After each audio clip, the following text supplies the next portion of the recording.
What's going on? It's time for another episode of Too Hard for the Radio, transmitting from the future free state of Greater Idaho. I am the one-armed madman, and with me today we got David Deighton. David, it's a pleasure to have you. We're we're running a little bit late, but we got it going. We're ready to rock. No, it's awesome to be on here, man.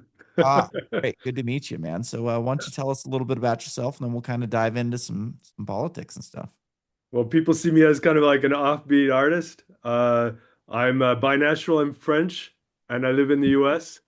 And what I do is I deal in fighting political polarization using artwork, which is not easy.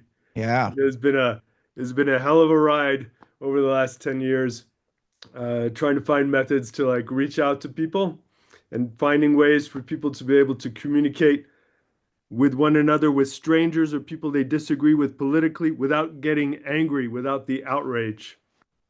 so what kind of art are we talking? Are we painting, books, Oh man, there's sculptures? everything. There's Yeah, actually there's some books involved. I use like tools, they're repurposed books. I put messages in them. I drop them off on benches.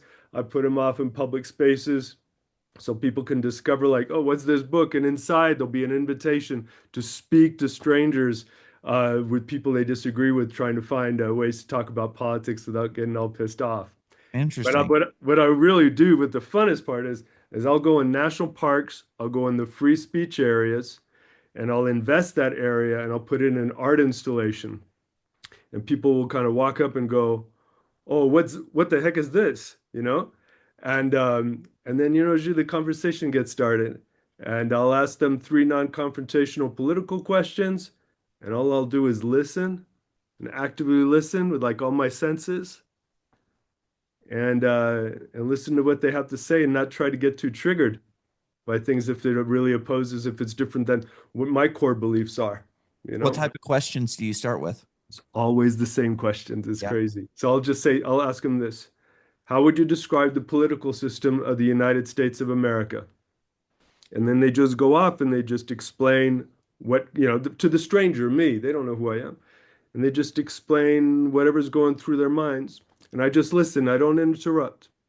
And then the second one, when they're finished with that, I say, describe your feelings or reactions to the current state of US politics, right? And then that comes in with like emotions and reactions of how they feel about stuff. But once again, I'm not reacting to what they're saying. I'm listening, I'm taking it in. And then in the end, I do this little game where we just finish the sentence. And I'll say, well, finish the sentence. Politics in the United States, blank, and you Yeah. finish it. And when they're all finished with it, I'll usually like record it or something like this.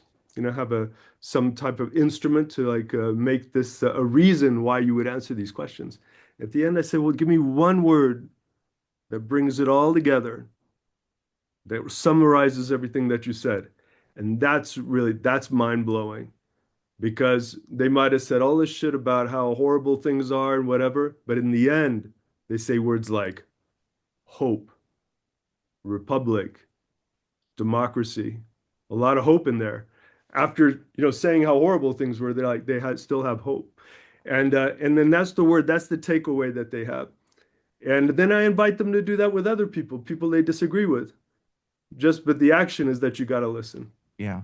So Yeah. I would say, and let me see if Mm. I can Yeah, remember go the for it. questions Yeah, all of yeah. them. How would So you describe the political system of the United States of America? I would say it's a disaster. It's captured by big interests and lobbyists, and it's not working for the people. It's rather working for, the powerful, and it's designed to gain power and crush the individual. And you know, it's supposed to be public service. This should be done by people who have had a a great career and have done great things within the country and have helped people create value and improve their lives, and then they go into public service when they've got the money and the time and the capability to kind of give back and help the people that made them helped make them as successful as they are. But in most cases, this has become a permanent job where a lot of our senators and congressmen have been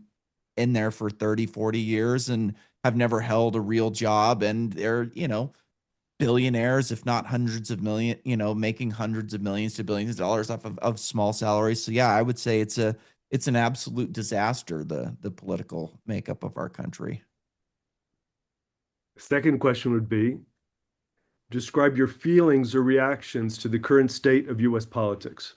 Oh, it's absolute disgust. I think the people who are in charge of this country on both sides of the aisle, like I'm not one of these people who thinks that one side is better than the other. I believe it to be like a it's a duopoly of you've got the Harlem Globetrotters and the Washington Generals, where one is kind of designed to crush the other, in public. And uh yeah, I think that it's disgusting what our country has come to. I can't imagine what the founding fathers would think if they were able to view what they've created and how far things have strayed from what I would imagine the founding of the country to be. And then the third question I'd ask is like, the game where you finish the sentence, Yeah. politics in the United States, and you finish it. Pol- Politics in the United States is a game of power. It's a game of control. It's a game of money and greed.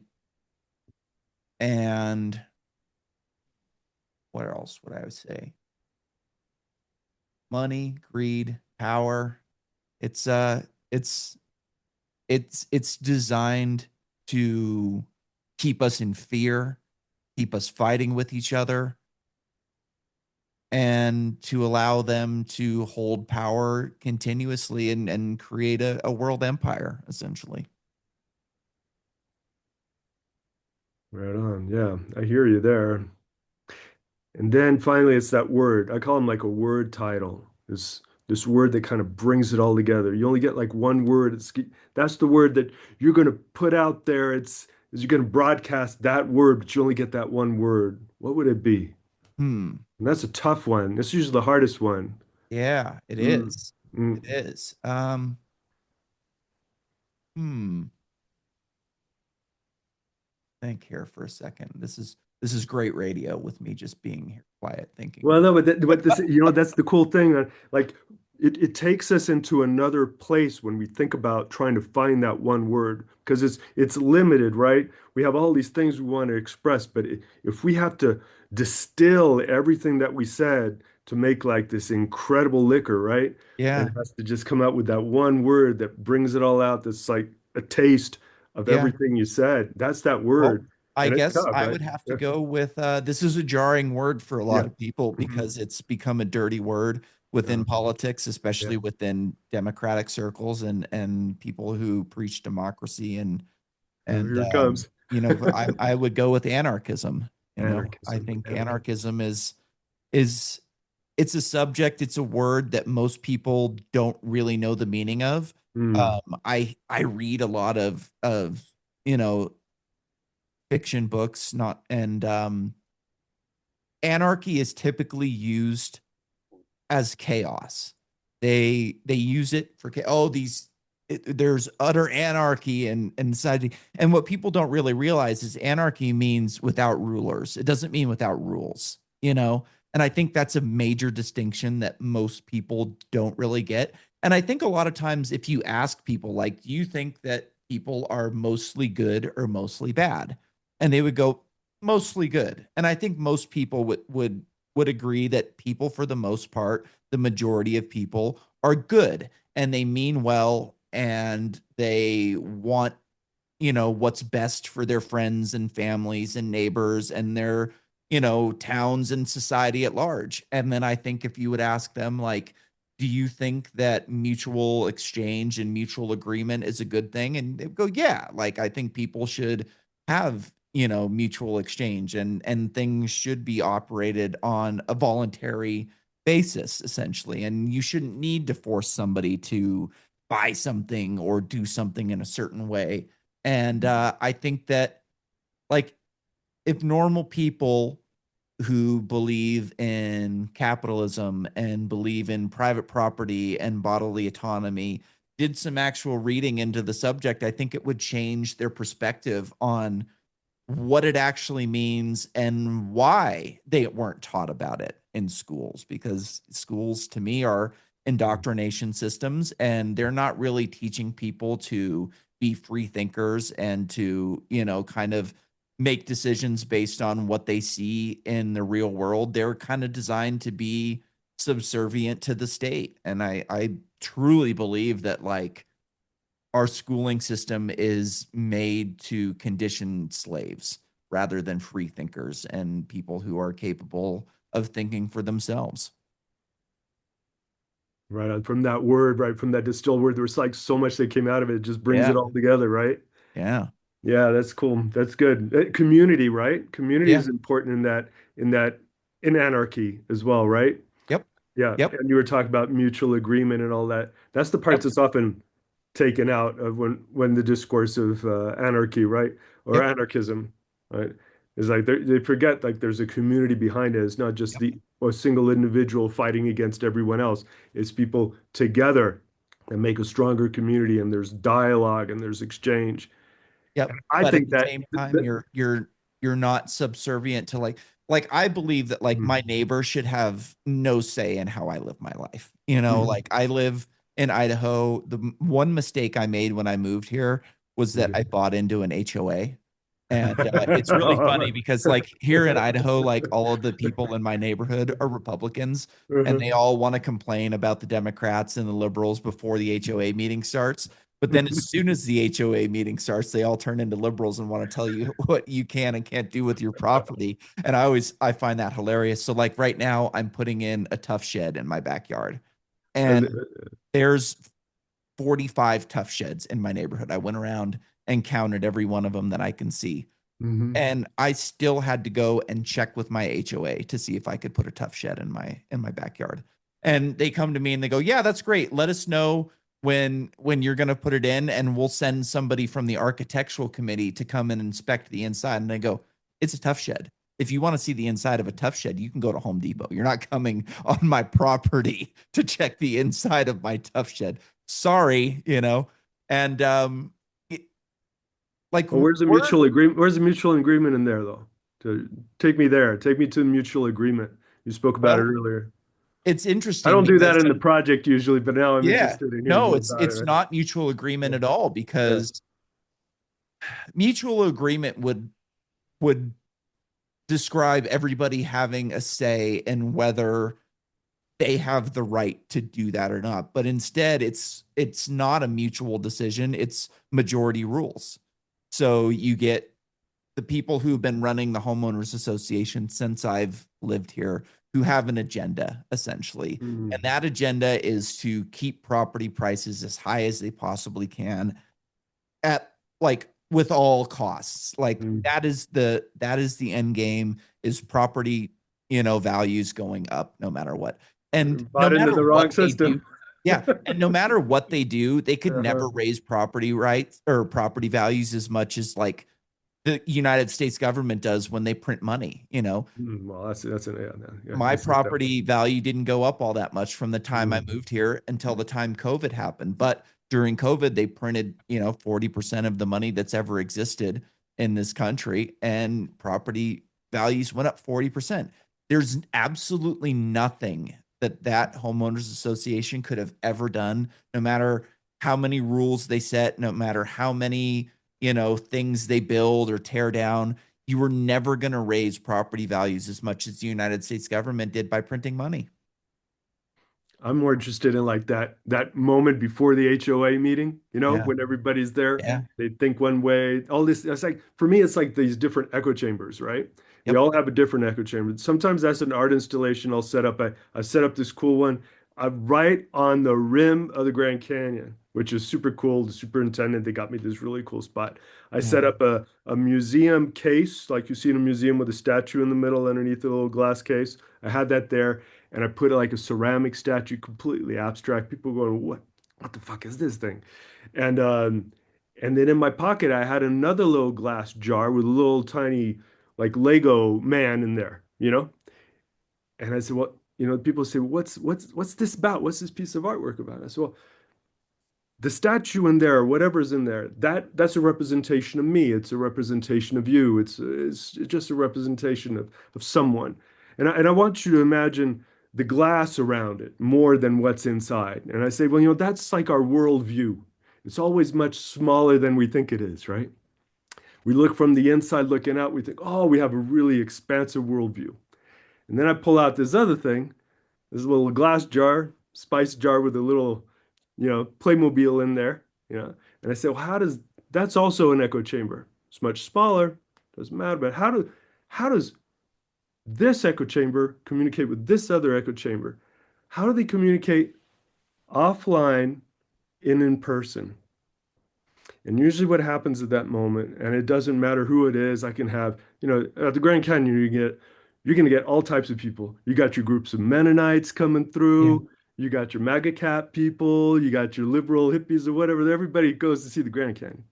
And they always like look off down to the side and they're looking out into the distance, wondering how do two people communicate respectfully to one another and enter the echo chamber of the other, especially when they're so rigid, right? And the only thing I found through these art experimentations is through, asking questions and listening and finding one thing you got in common. Like when you were saying you're answering your questions, I wrote a few things like you said, like disaster, Yeah. disgusting, game of control, of money, greed, fear, fighting. Like so many of those words, like I could relate to those. Now, our political backgrounds are probably quite different. Um, but Yeah. yet I those mean, for words, me, like I'm way out there to most people, so I'm yeah, used to and to me, I'm way out there to most people, but we might be on the complete opposite side of the political spectrum, right? Maybe both rebels in a sense. yeah. But that word, I'll grab that word, and that's my bridge. When everybody's upset and not talking, because it's a taboo, right? Don't talk about politics. I shouldn't talk about politics because politics, we're just going to get upset about things. We won't be able to have a conversation. But when you just listen and find one thing and you got in common, and you just bring that out and say, you know what, I'm angry too, or I fear this, I'm disgusted as well. I disagree with everything else you said, but when they give facts and opinions and stuff, but you Yeah. have that, and that's your bridge to fighting like political polarization, bringing people together so they could have that conversation. And maybe we could share ideas, and people that believe, for example, in anarchism can be able to say that in a public arena without, well, I don't know, all these things could happen, but they usually don't when it's all based on a respectful exchange. Yeah. Yeah, You I've been know, blown away. I've had hundreds of these conversations. I've never had an argument. How could you? Because I'm not expressing an opinion or fact, except I'm sharing the emotion that I truly believe in. And if they ask me what I think, I tell them, and they're like, "Oh, I didn't think some dirty libtard or socialist or something, could have the same concerns I am." And I'm like, "Yeah, well, we're getting somewhere, right?" yeah.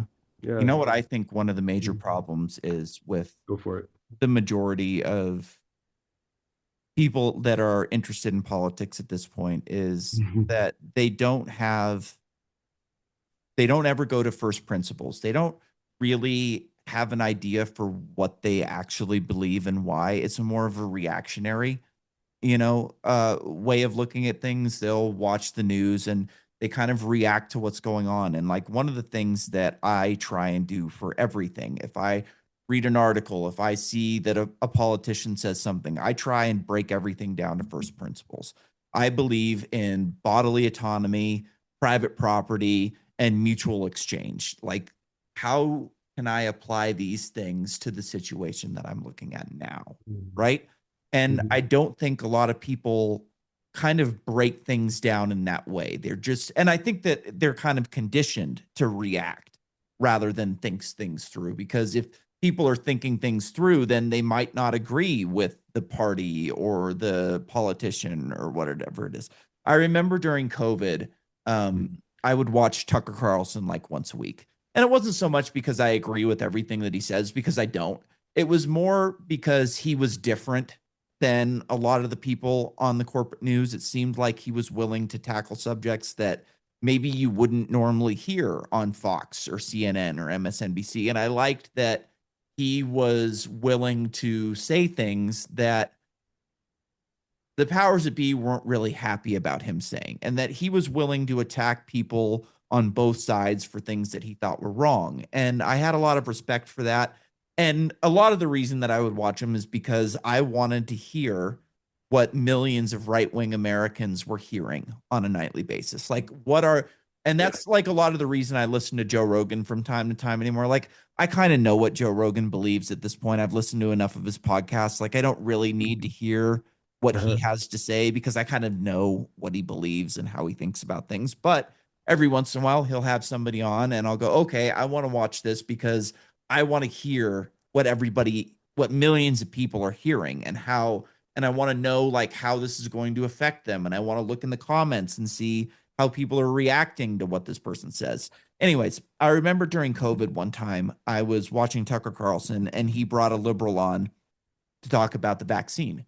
And it was kind of one of these things where it's like, look, even this liberal says my body, my choice applies to the vaccine, and it was kind of, it's one of these things where it wasn't so much about what she had to say. It was the fact that she was willing to say it like, hey, look, even your side agrees to this. And it was kind of a way to get a dig at the libs essentially. Hmm. And I remember the next segment after they're railing about, look, my body, my choice. He brings somebody on to say how bad marijuana is and why it should be illegal. And it's like, well, wait a minute. I thought we were just talking about bodily autonomy 5 minutes ago. So why can't you apply bodily autonomy? Why can you apply it for a vaccine, but not for marijuana? Shouldn't it be up to this person to decide what they put into their own body? Like I'm okay with it with people thinking that it's not a good thing to do. Like, I'm fine with that. Not everybody has to agree with what you are willing to put in your body. I eat steak for dinner every night. Some people would say that's evil. Other people would say that's unhealthy. And even more people would say that that is healthy and it's a good thing to do. Like, people have different opinions on everything, but you kind of have to apply these principles to every situation, whether it's a vaccine or marijuana or a steak. Like, it's up to me, it's up to the individual to decide what they put into their body. I love that. You know what it makes me, it immediately makes me think. Like, first of all, I'm talking to a critical thinker right here. That's that's willing to do what most people would never dream of doing, which is a fantastic trip, by the way, is to walk in casually, walk in to another person's echo chamber, right? And take a look around, see what it's like, hear what they're talking about, get a little taste of what it is to be in that echo chamber, get a full feel of it, right?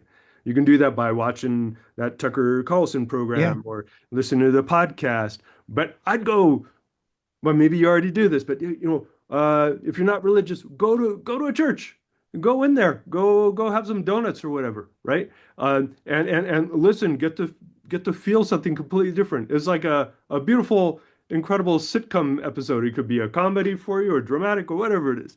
It's like traveling in your backyard. There's so many places to go to and to see different views. And as we go in, it changes us. Fair enough. We change others too just by our presence and whatever we bring to the conversation or from being there, and also showing that things are that the box is not that rigid. Like you talked about schools earlier. I mean, kids think they can't, you got to stay in school all the time, right? Yeah. There's ways to explore within even those institutions to make your way in and out and weave yourself in and out. It's a lot more flexible than the illusion of everything that they constructed around us. And we can, as individuals, like you were saying, make our way around this. And I'm a big proponent of that. And I like your story. That's Yeah. yeah. I was never a fan of school as a Me kid. neither. Like, I hated it. My You teachers only go to hated one? me. Yeah. My teachers hated me in high school. Like, I hated them. No, they didn't want me there. I didn't want to be there. And it was one of these things where like the only reason I was there was because the school was collecting money for me to be there every day.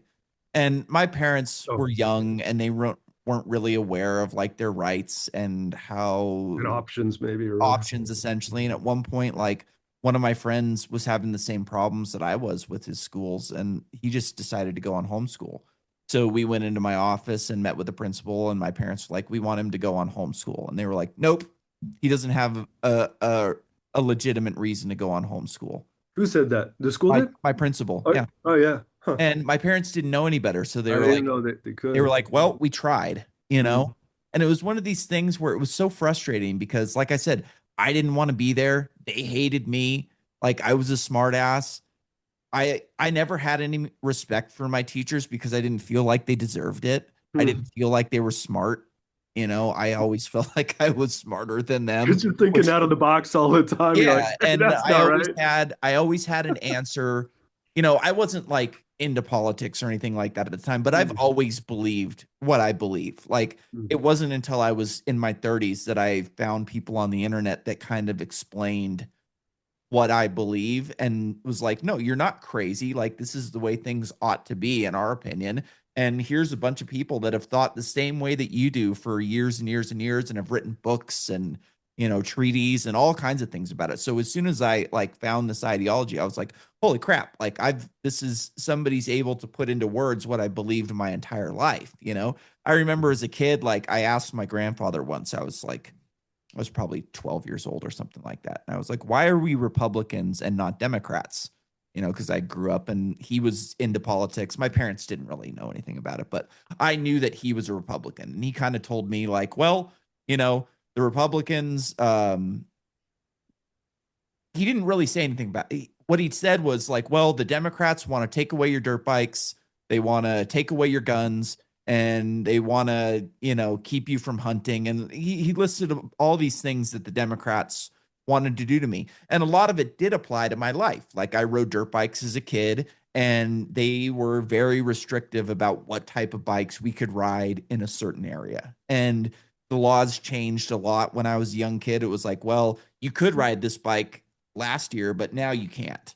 Mm. And, just sweeping laws. So it kind of made sense to me. Another one was like, well, we had a Republican president last year, and this year we've got a Democrat, and now you're no longer allowed to ride a snowmobile through Yellowstone. And I was like, well, that's kind of dumb. Like you were able to do it a year ago. Like, what's the difference?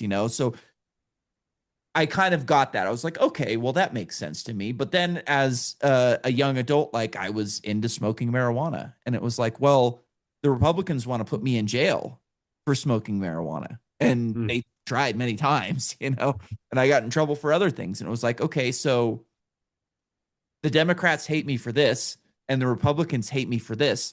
So where do I fit in this ridiculous, and I was like, well, I guess I kind of, fit in more with the Republicans than the Democrats. So I kind of just thought I was a Republican. And once I got older and I kind of started learning about anarchism and capitalism, libertarianism, Mm. I realized that my grandfather never told me why I was a Republican. He told me why I wasn't a Democrat, which kind of is that there's a big distinction there, right? Like Mm. he never explained like, okay, like the Republicans believe in bodily autonomy because they don't. They kind of act like they do, but in reality they don't because they want to throw you in jail for, your choice of garden, which if you like step back and try and think like, okay, you're a Republican, you believe in God, you go to church, what would God say to you when you go to heaven and he asks, why did you throw somebody in a prison cell because you didn't like what they planted in their garden? You would think that if you broke it down to that level, they would go, huh, this kind of doesn't make sense. And maybe this is wrong and we shouldn't do this. And yeah, we want the best for people, but you still have to allow them to have some kind of choices in their life and make Mm. those decisions for themselves. And if they truly believe that like marijuana is going to destroy someone's life, well, sometimes you have to let people find that out for themselves. You can lead a horse to water, right? But you can't make them drink, essentially. And like you got to let people make their own mistakes. And I think that I don't know why they don't do that. I don't know why they don't break things down to their basic levels and go, is this right or wrong? On But both sides of the aisle. it's the echo chamber, right? Yeah. So Yeah. if we're all in the same cave together, right, we're gonna like talk, we're gonna get the same echoes all the time, right? And you're a very curious person. So you ask questions and you want to know what other people and why this and why that, right? Not everybody's up for that. And being that echo chamber seems, rigid and they're expansive and get smaller depending on situations. But when you walk in, because not everybody can be the traveler that that you are, right? When you walk in to somebody else's echo chamber and you look at how the interior, how's it decorated and all this stuff, what's inside, Yep. and you're not criticizing, oh, like this is crap and whatever. You're just looking at it and you're seeing something that's offbeat, that doesn't quite correspond to yours or whatever, and you share your story within there in an area of comfort, right? Yeah.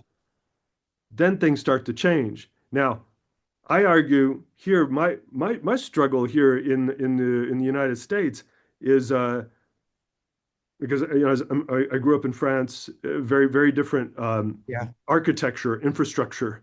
Um, is where can you speak to other people in person, face to face, outside of your echo chamber?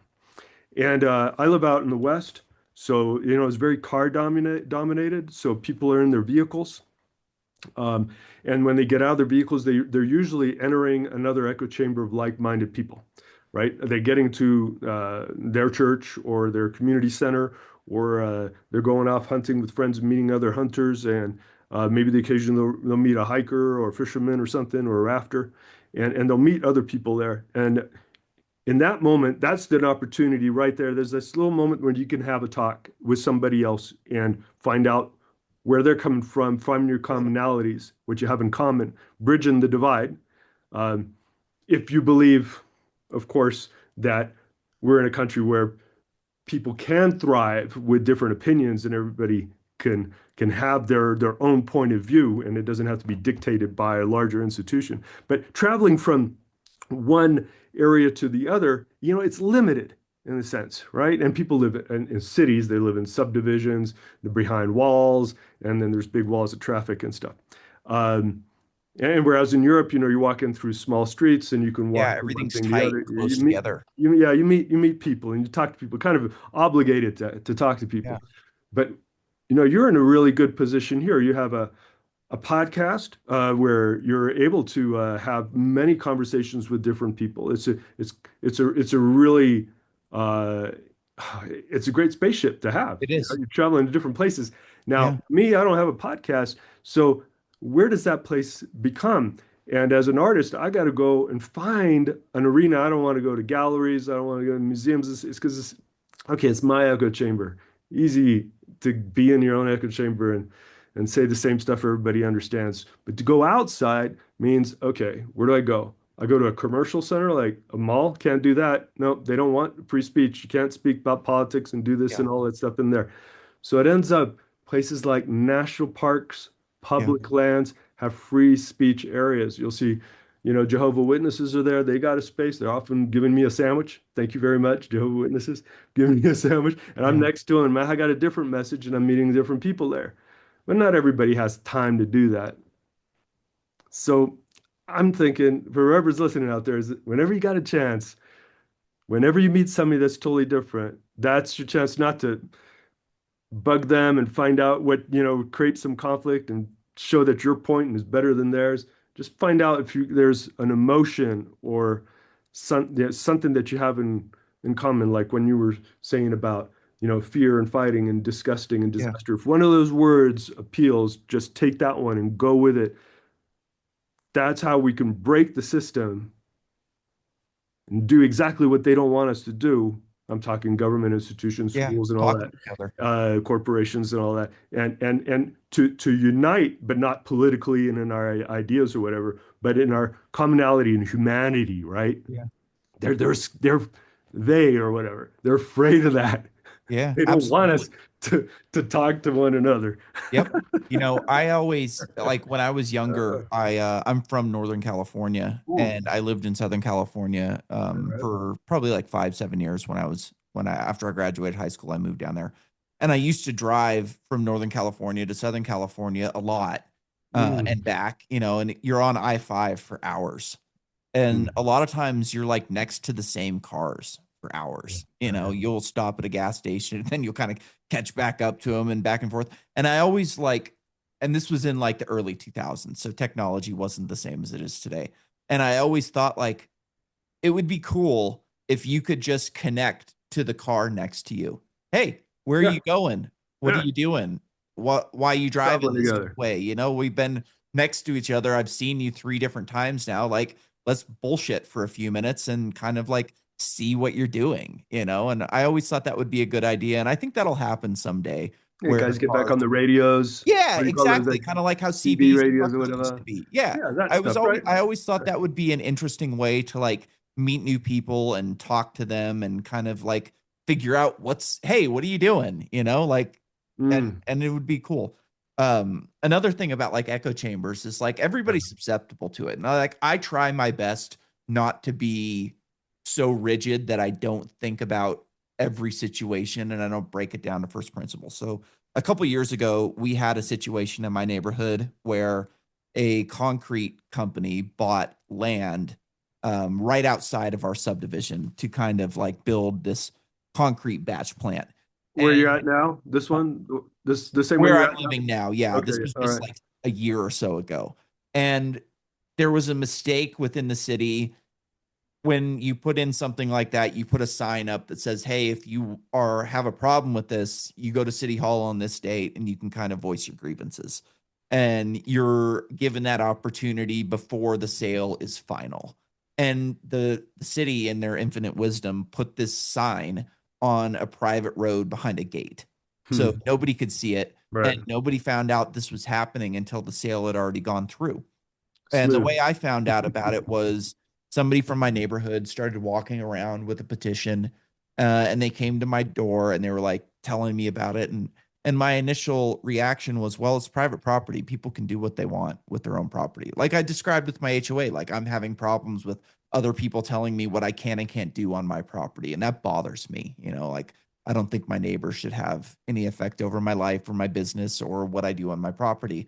But and so I kind of was like, yeah, I'll think about it and I'll get back to you. Leave me your number. And I was, my initial reaction was it's their property. They bought it. They can do what they want with it. But it started to bother me. I was like, well, it's loud. There's pollution. Like this is not a great place for a concrete batch plant. Straight up. Like this is not a good place. And there's so many places around here where you could go away from where people live and do this. And the company wanted this spot because it was close to the main roads and they wanted to cut down on their fuel prices for deliveries essentially. And I thought about it more and I was like, you know what? I'm going to consult people that are smarter than me. And there are some really great thinkers within like libertarian and anarchist circles that have written about everything. There's a guy named Murray Rothbard who's dead now, but he has written about everything. Like if there's any part of like society that you have a question on and want to know like what the anarcho capitalist solution would be to it, he's written about it. So I decided to look it up and I'm reading and it was like, hey, look, we believe in the non-aggression principle. Essentially, like we don't aggress against otherwise peaceful people, essentially. But aggression is not just me punching you in the face. There's other forms of aggression. And he wrote about this, pollution and neighborhoods. And it was like, if this company is moving into your neighborhood and they're polluting the air, if they're, making loud noises, that's aggression against you. If they're putting dangerous chemicals into the air near a school, which they like this a school is right there, like that's aggression.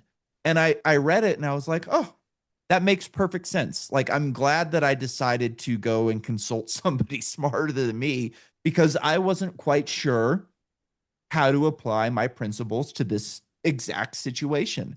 And if I wouldn't have consulted that, I probably would have said, let the people let him have that spot.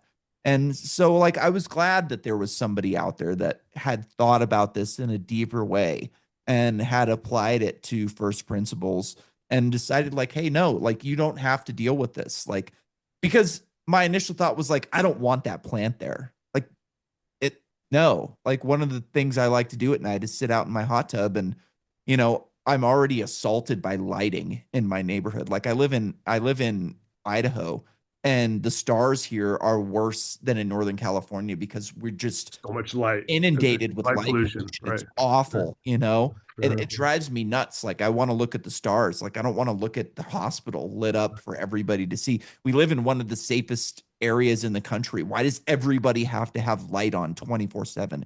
Can't you put motion detectors and hoods? And like, it would be an easy solution instead of like destroying this night sky for everybody. So like my initial thought was I don't want that plant there. But again, like who am I to tell them what they can and can't do with their property? So it was a good feeling to kind of go in and go like, okay, my initial reaction was correct. Like I have a reason for not wanting these people in my neighborhood, and it kind of breaks down and agrees with my first principles.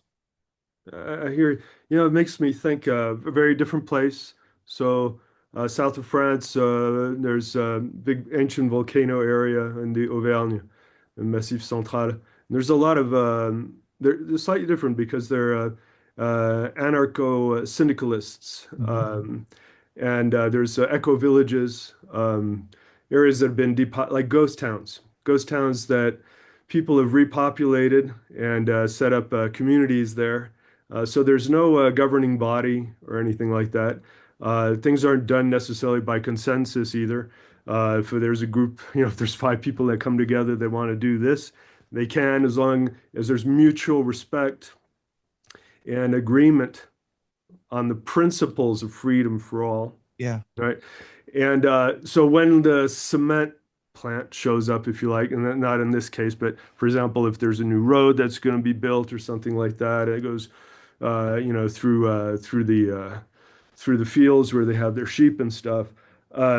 When those things take place, they unite, and also with other parties, if you want, other echo chambers, if you want, they'll go to the next village that might have very different view of the things, but they unite together in order to fight and to oppose things um, that are there against the larger community and the well-being, not just of the human community, right?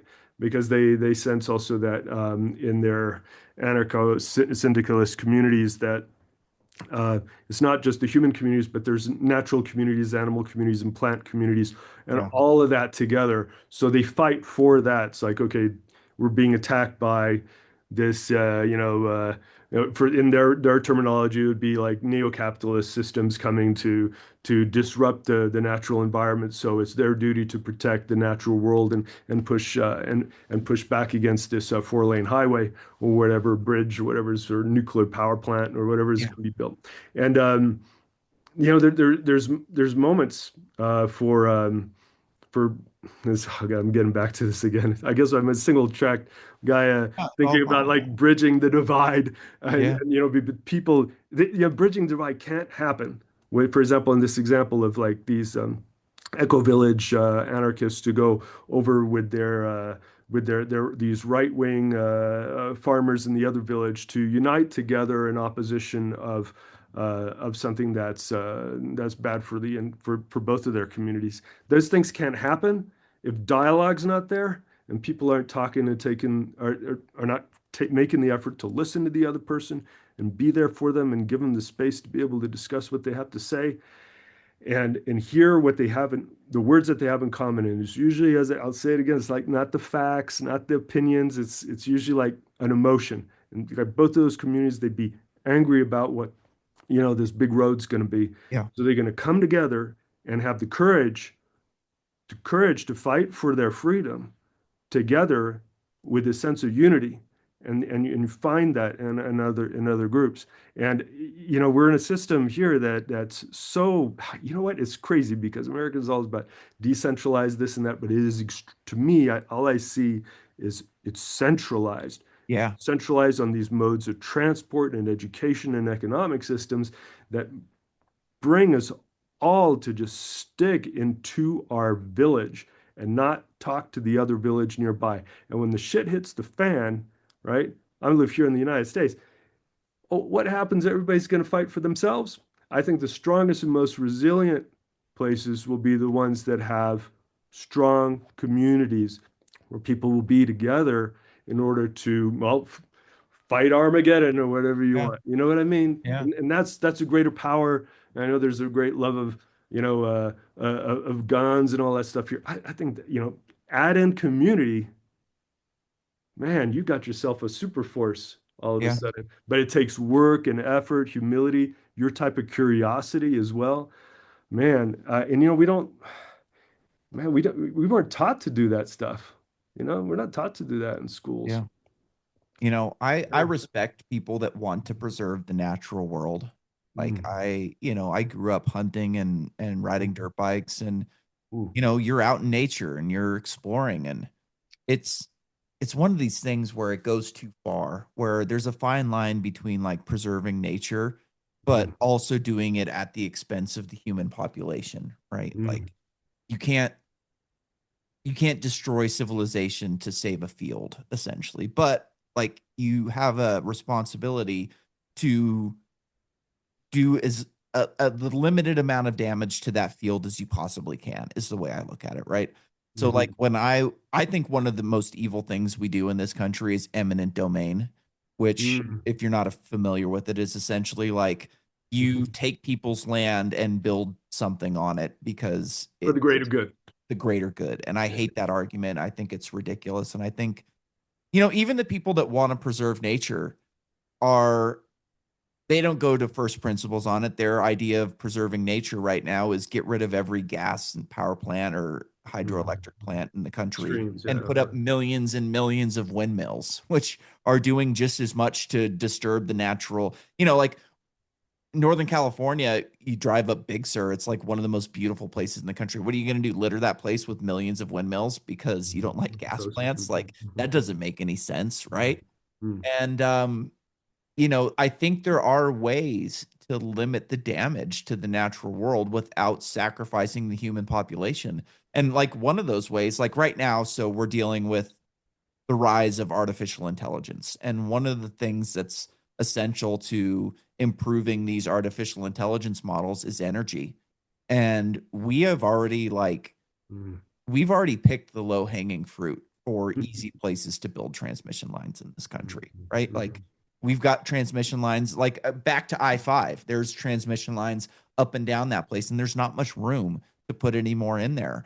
And it's going to take a long time to not only like our transmission lines in this country are destroyed at this point, and we don't have the workforce to fix them, let alone double the or triple the capacity, whatever they want to do, in order to meet their climate goals for the next decade or so. And like one of the things you can do is just go to space. We've got rockets, we've got technology. It's going to be so hard to build down here without destroying the natural habitats. You can put solar panels up in space and beam that energy down to collecting stations that would have a minimal footprint on the land compared to, this huge patch of windmills and solar panels that are going to destroy the habitat and look like just dystopian garbage. Like I hate driving through a wind farm. It looks like a dystopian nightmare to me. And And it flashes at night as yeah, well. I and talk like about light pollution and you all that. can go to space. And Yeah. another thing, like for highways, we're running out of space to build highways. They're widening the highways in Idaho where I live right now. And if you look to the sides, like there's no more space. They bought, a right of way that it was a certain size when they originally took this land to build highways on. There's not much more space to go. But why is it that airplanes are still so freaking expensive?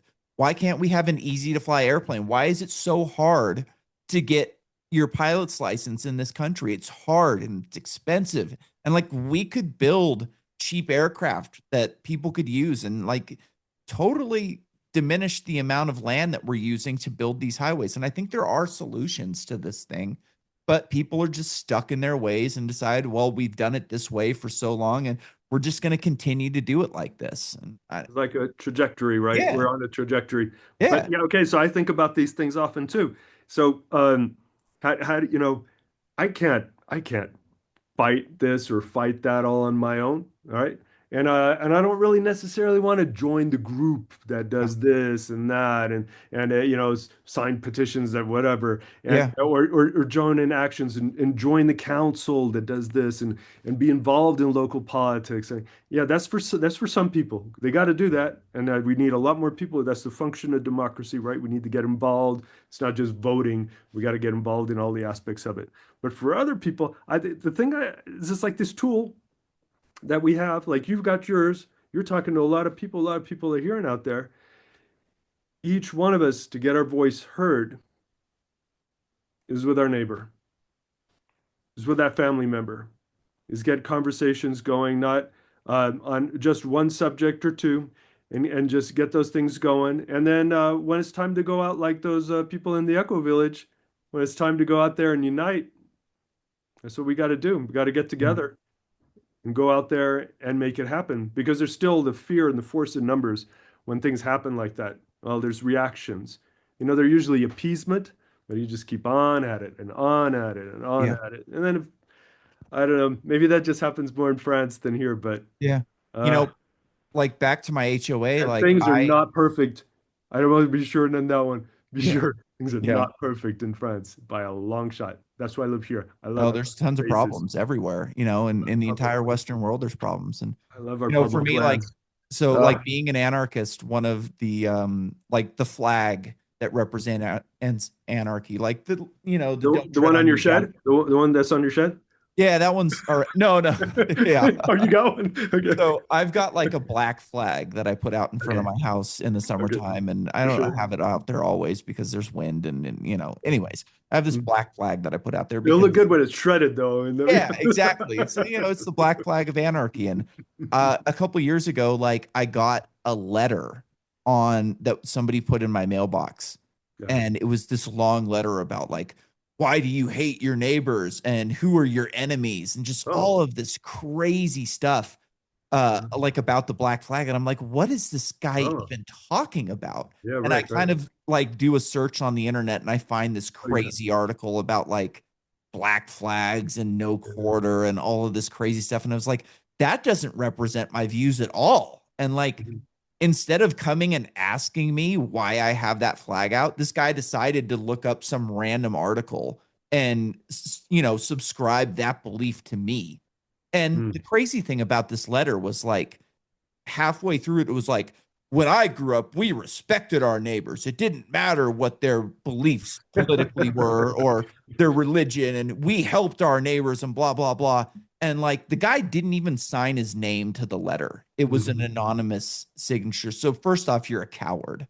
Mhm. You don't have the balls to come and knock on my door and And not ask being me. very neighborly. Yeah, It's not being very exactly. neighborly at And all. so funny Uh, thing was is like this letter had rocks in the bottom of it, I guess to like hold it down or something, because it was like by my mailbox, not in my mailbox.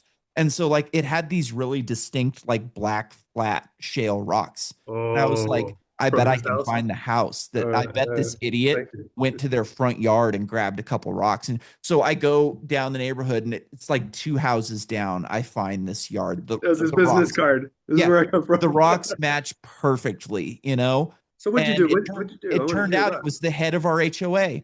Ah, And this is the uh, same guy. So like when I first got hurt, I got divorced. I was going through a really rough time.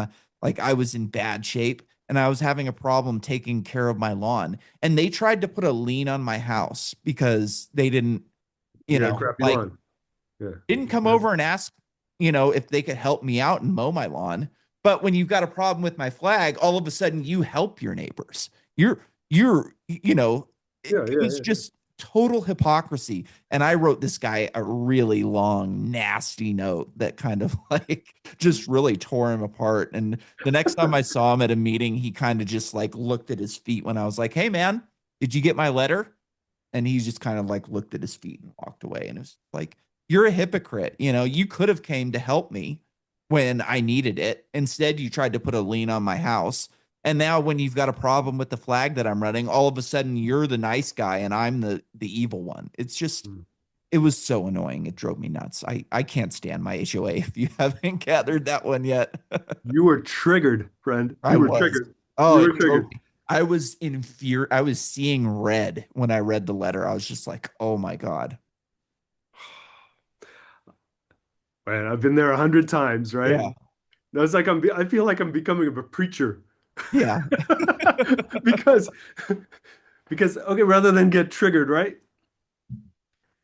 You recognize the trigger and go, I was triggered by this, and that. You recognize it right away, like this, because you were like, here's my outline for Yeah. this letter. It's coming down. I'm gonna bring it down. I know where to deliver it, and it's the guy with the black stones and all that stuff. Um, oh man, but that is the time to be able to say what you had on your mind, but to double down on what's unexpected. I don't know. Could it be bringing him some special brownie, Yeah. special I don't cookie? know.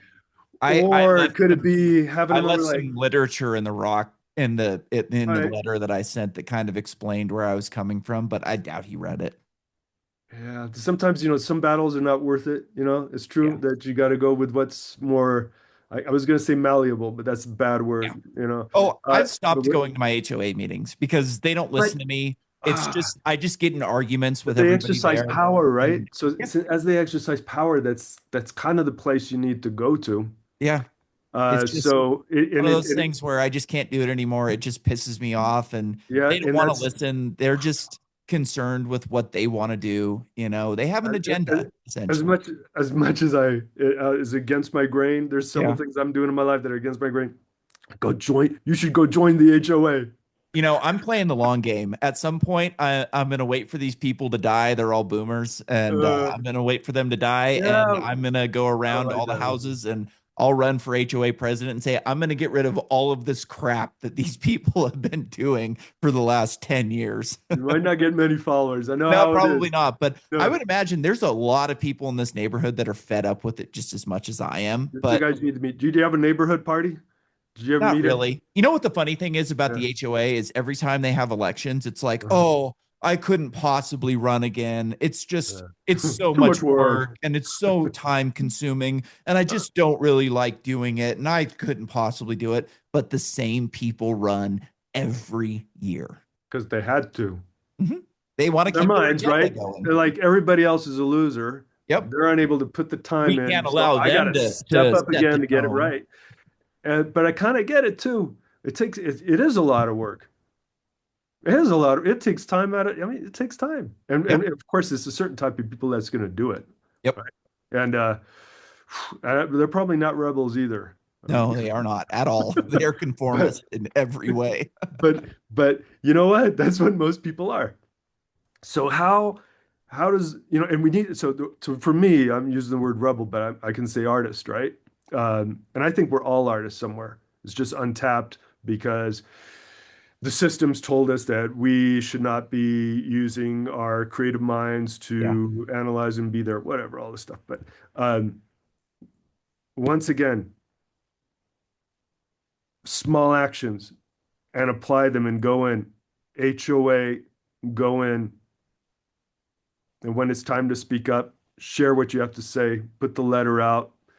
I mean, right there, you got a community of, it's basically you're in your eco village surrounded by all these other villages, and they're all mixed them up like this, like when you Yeah. mix up your dominoes and you Yeah. don't know where anybody is, and everybody's mixed together. And that should be a rich environment for political change because there's so much interactions that happen. Because people aren't divided by physical barriers as much. But there's the mind. There's the mind. So how to reach out to the other? And to me, all I found so far is just like being there, giving presence, listening, finding that word in common. I wish I could get past this because I know there's more to it. to get past that. But I find that to be the strongest of political actions because there's no way any institution can stop you from doing that. It is pervasive because it shows your humanity to others. It's contagious as well, and it has power. The only thing is you don't know where it goes. You think you just throw a stone and you break a window, broken window. But you do this one and you don't know what the repercussion is going to be in the future. Maybe several years later, somebody comes back at you or whatever. Yeah. And it's powerful. For me, it's still new because I was always like, always barriers need to be, well, I still about barriers need to be broken, but I was not the one to go outside of my echo chamber to go talk to somebody else. I'd go explore, but I wouldn't be there to share. Yeah. I'd just be there to take and explore and go, oh, this is Yeah. crappy. Uh, but I guess, maybe it's just age. Yeah. Right.